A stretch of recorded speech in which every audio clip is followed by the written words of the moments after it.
Christian சர்ச்சில் போய் prayer பண்ணியிருக்காங்க. இஸ்லாமியர்கள் ப்ரேயர் பண்ணியிருக்காங்க. அப்பாடா திமுக ஒழிஞ்சிருச்சு அப்படின்னு சொல்லிட்டு உண்மையிலேயே சந்தோஷமாக இருக்கிறாங்க. கிட்டத்தட்ட 33 அமைச்சர்கள் வந்து பின்னோக்கி போய் அதுல கிட்டத்தட்ட ஒரு 15 பேர் வந்து தோல்வியை சந்திச்சிருக்காங்க. அடுத்து பார்த்தோம்னா கிட்டத்தட்ட இந்தியாவில் வந்து 5 இடத்துல வந்து எலெக்ஷன் நடந்திருக்கு. மம்தா பானர்ஜி வந்து தன்னுடைய வெற்றி வாய்ப்பை இழந்திருக்காங்க.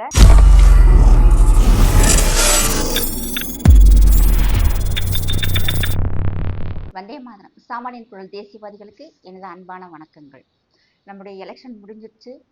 புதிதாக ஆட்சி அமைக்க போற டிவிகேவின் முதல்வராக வரப்போகிற விஜய் அவர்களுக்கு நம்முடைய வாழ்த்துக்கள்.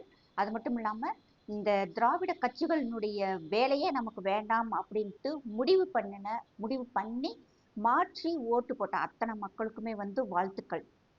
விஜய் அவர்களுக்கு வந்து எல்லா மக்களுமே சேர்ந்து தான் ஓட்டு போட்டிருக்காங்க. கிறிஸ்டின் சர்ச்சில் போய் ப்ரேயர் பண்ணியிருக்காங்க. இஸ்லாமியர்கள் ப்ரேயர் பண்ணியிருக்காங்க. ஹிந்துக்கள் விரதம் இருந்து விஜய் அவர்கள் ஜெயிக்கணுங்கிறதுக்காக எல்லா மக்களுமே வந்து ப்ரேயர் பண்ணியிருக்காங்க.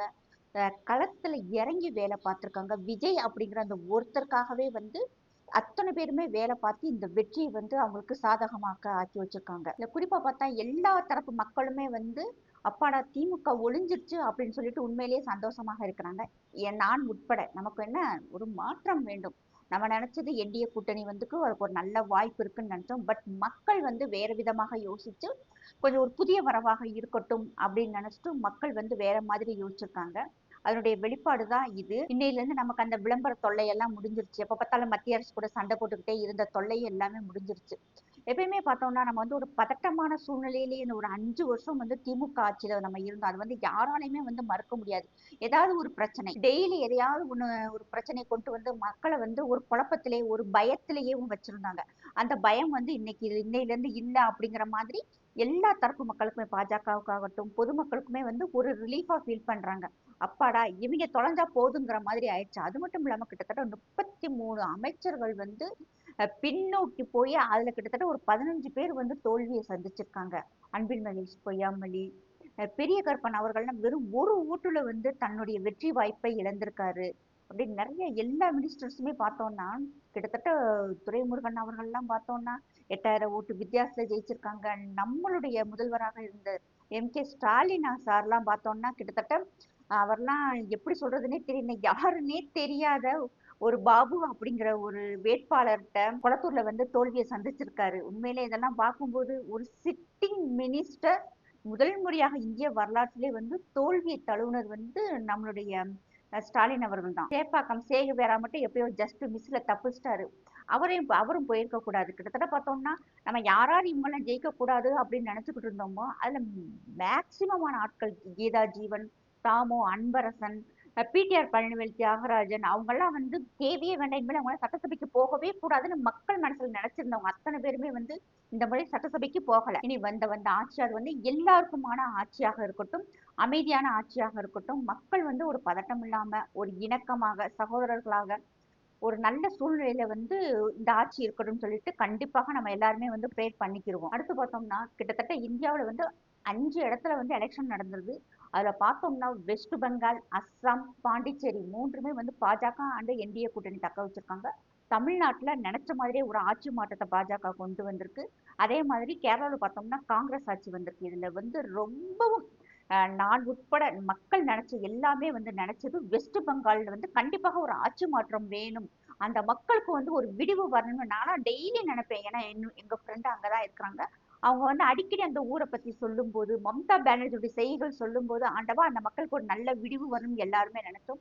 அதே மாதிரி கிட்டத்தட்ட பார்த்தோம்னா 208 தொகுதிகள்ல வந்து இன்னைக்கு பாஜக வின் பண்ணிருக்கு. எதிர்கட்சி வரிசையில் இருக்க மம்தா பானர்ஜி வந்து தன்னுடைய வெற்றி வாய்ப்பை இழந்திருக்காங்க. இழந்தது மட்டுமில்ல அப்படியும் கிறுக்கு பிடிச்ச மாதிரி ஆயிடுச்சு அந்த அம்மாவுக்கு. ஏன்னா இந்த வெற்றியை வந்து அவங்களால ஜீரணிக்க முடியல. கிட்டத்தட்ட 76 வருஷங்களுக்கு பிறகு அந்த மாநில மக்களுக்கு கிடைச்ச ஒரு நல்ல வெற்றி. எலெக்ஷன் கேம்பெயின் பண்ணும் போதே அவங்க வந்து அந்த எலெக்ஷன்ல வந்து மக்களுக்கு ஒரு புத்துணர்ச்சி கொடுக்கணுங்கிறதுக்காக அந்த எலெக்ஷனுக்கு சாங்ஸ் அமைச்சிருந்ததே பார்த்தோம்னா பயங்கர ஒரு எக்ஸைட்டிங்கா இருக்கும். ஒரு துள்ளலான பாட்டா இருக்கும். மக்கள் இறங்கி வேலை பார்த்திருக்காங்க. பயம் இல்லாம ஓட்டு போட்டிருக்காங்க.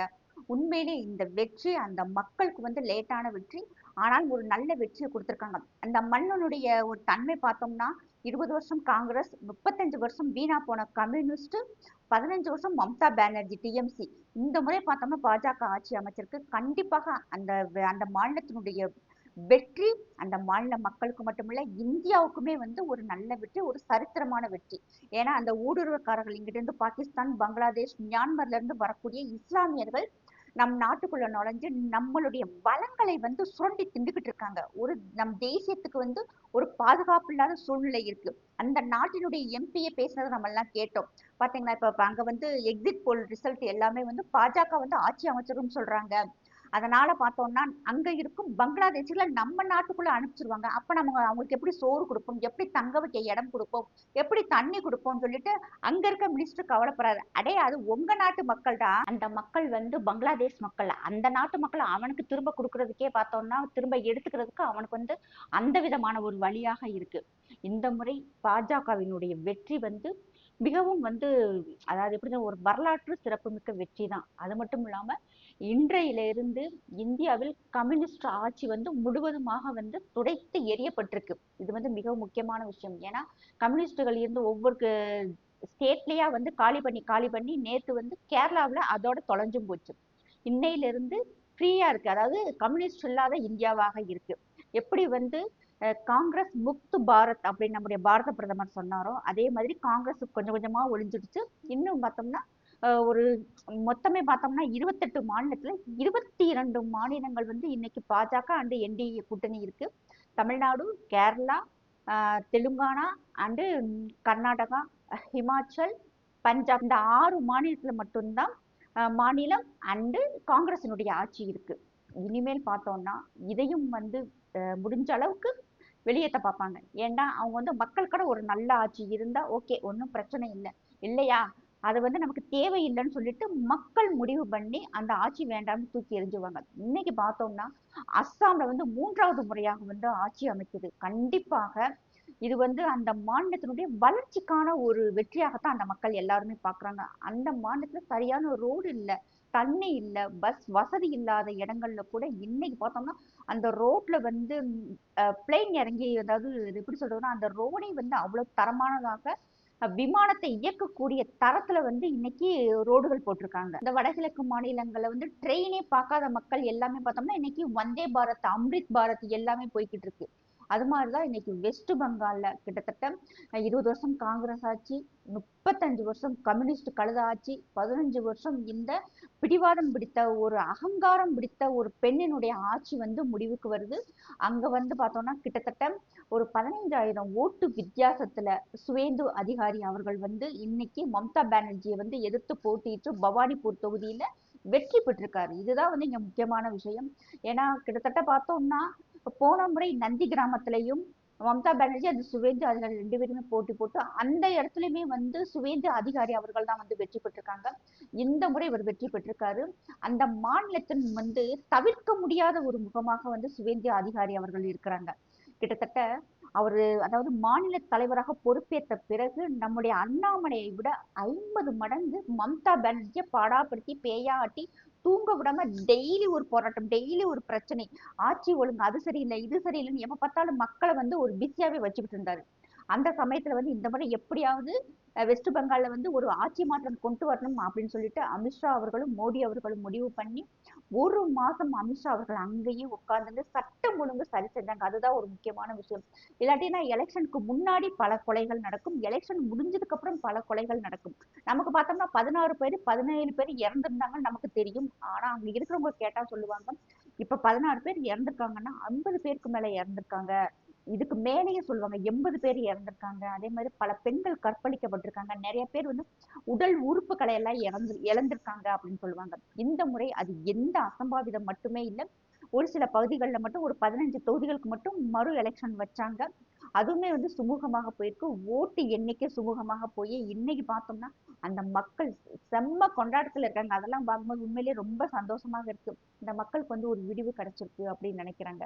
தைரியமாக இன்னைக்கு நிறைய பேர் வந்து வீடியோ போடுறாங்க, டான்ஸ் ஆடுறாங்க, ஒரே பாட்டு கொண்டாட்டம் ஆட்டமா தான் இருக்கு. உண்மையிலே அந்த மக்களுக்கு வந்து ஆண்டே ஒரு நல்ல விடிவு காலத்தை வச்சிருக்கான்னு தான் சொல்லணும். அங்க கேம்பெயினுக்கு போற மினிஸ்டர் யோகி ஆதித்யநாத் ஆகட்டும், ஹேமந்த் பிஸ்வ சர்மாவாகட்டும், தேவேந்திர பட்னவிஸ் அவர்கள், மத்திய பிரதேச முதல்வர், ஒரிசா முதல்வர், அத்தனை பேருமே போய் அங்க கேம்பெயின் பண்ண போகும்போது அந்த மக்களுக்கு வந்து ஒரு தைரியம் வந்திருக்கு. ஹேமந்த் பிஸ்வ சர்மா சொல்லும் போதெல்லாம் பார்த்தோம்னா மக்களுக்கு வந்து ஒரு புத்துணர்ச்சி வந்து தைரியமா இருக்க, நம்ம எல்லாம் ஒரு ஹிந்து, இது வந்து நம்மளுடைய நாடு அப்படின்னு சொல்லிட்டு அந்த மக்களுக்கு வந்து ஒரு தைரியம் கொடுத்ததனுடைய விளைவு மக்கள் தைரியமாக வெளியே வந்து ஓட்டு போட்டிருக்காங்க.